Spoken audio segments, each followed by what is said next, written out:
Arunachala Shiva, Arunachala Shiva, Arunachala Shiva, Arunachala.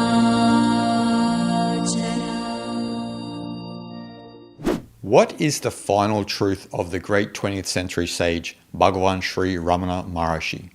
Now, this final truth is going to be hard for many people to understand, and it's also hard for a lot of spiritual aspirants to even accept this final truth, because it's the ultimate realization that we come to on the spiritual path. Now, this truth that Ramana explained to his devotees back in the early 1900s is part of the Brahma Vidya. Now, in English, the Brahma Vidya means the science of the absolute, or the knowledge of Brahman, or Tao, if you will.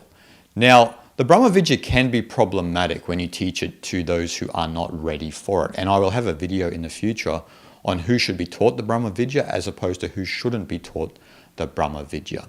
Now, in saying that, Bhagavan did teach the Brahma Vidya to those who would come to him.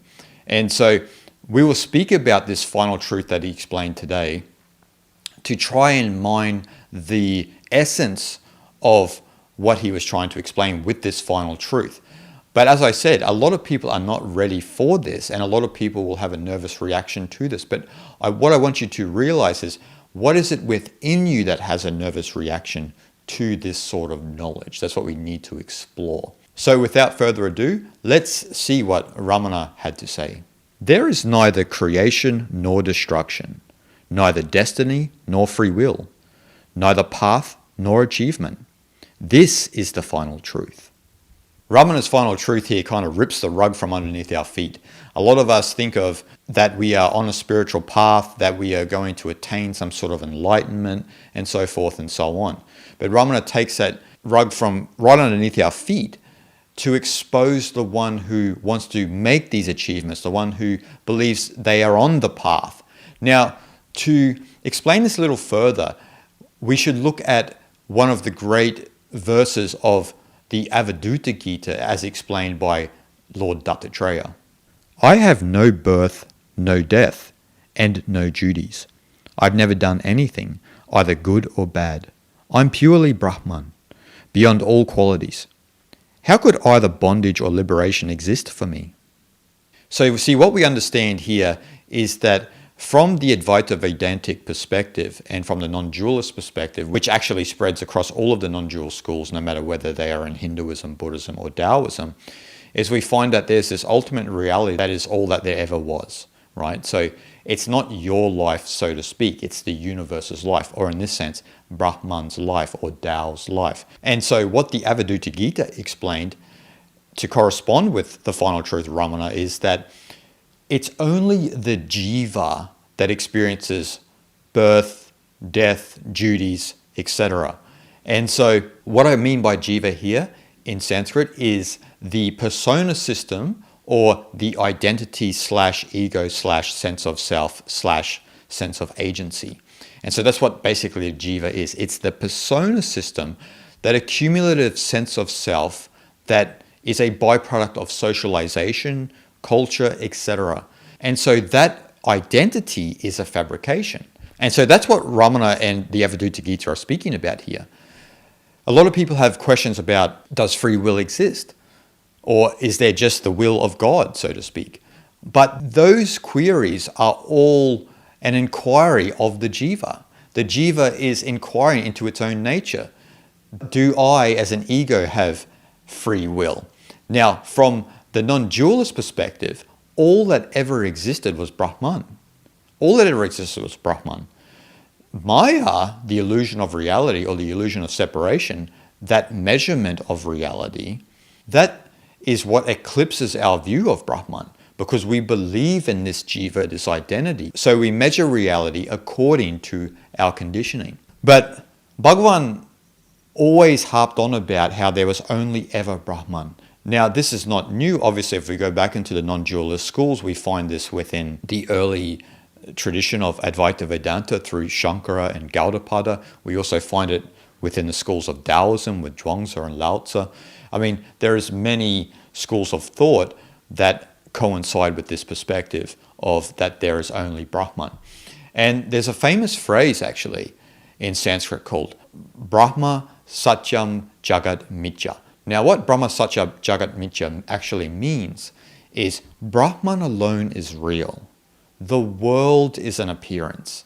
So this body, your ego, everything you see, everything that is experienced through the five senses is only an appearance, an illusion, almost like the waves that arise on an ocean, but it's always the ocean, and we forget that we are always the ocean.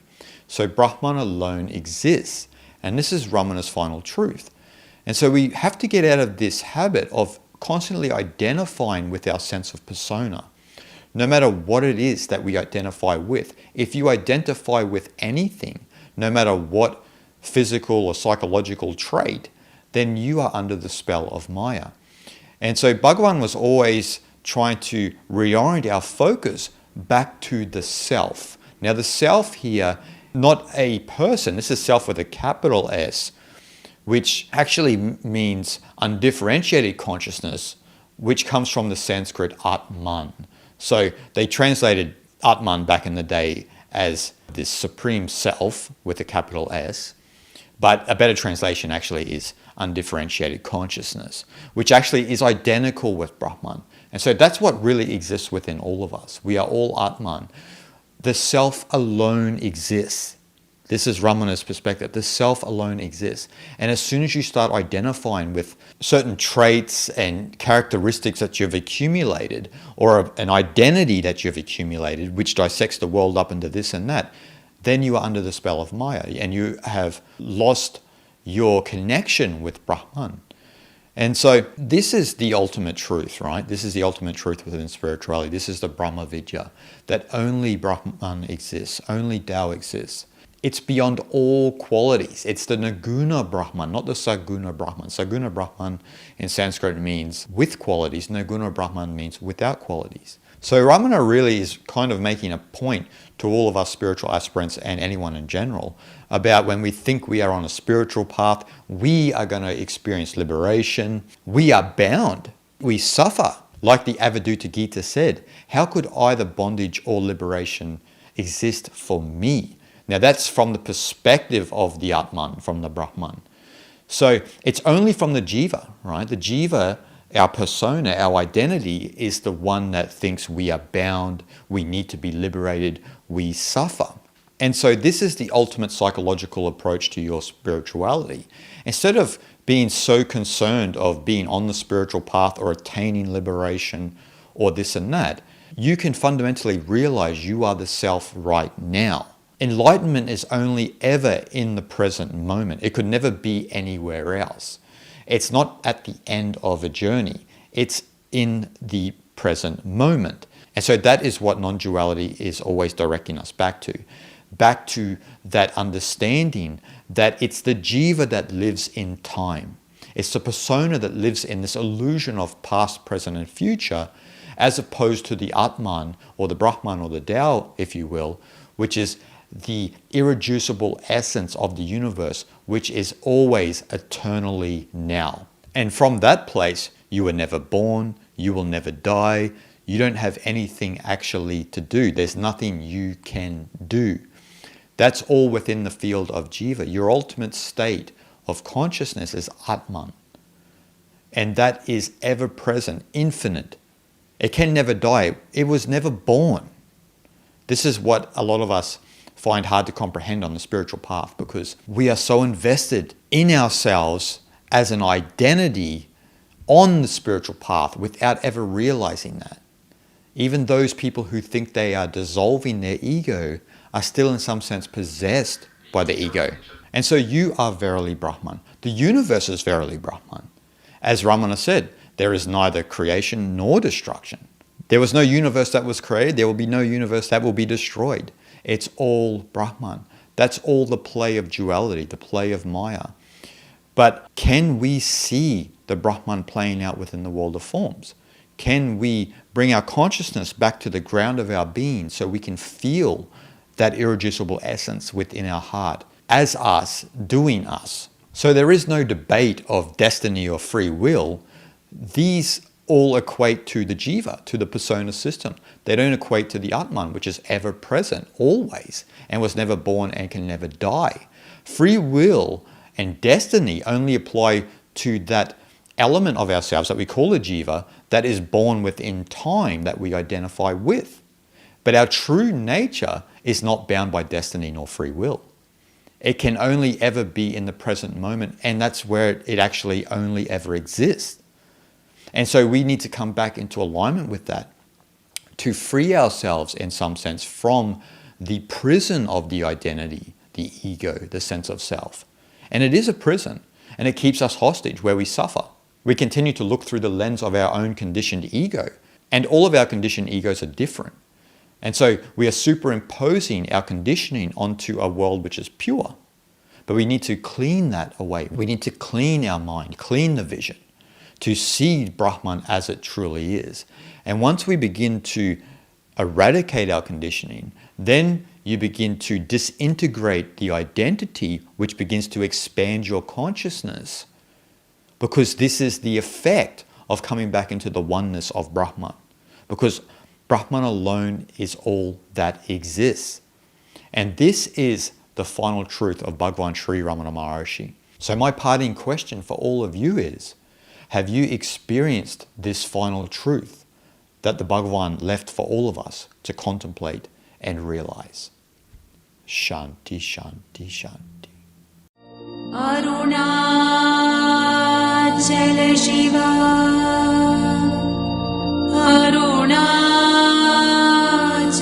Shiva, Arunachala Shiva, Arunachala, Arunachala Shiva, Arunachala Shiva, Arunachala Shiva,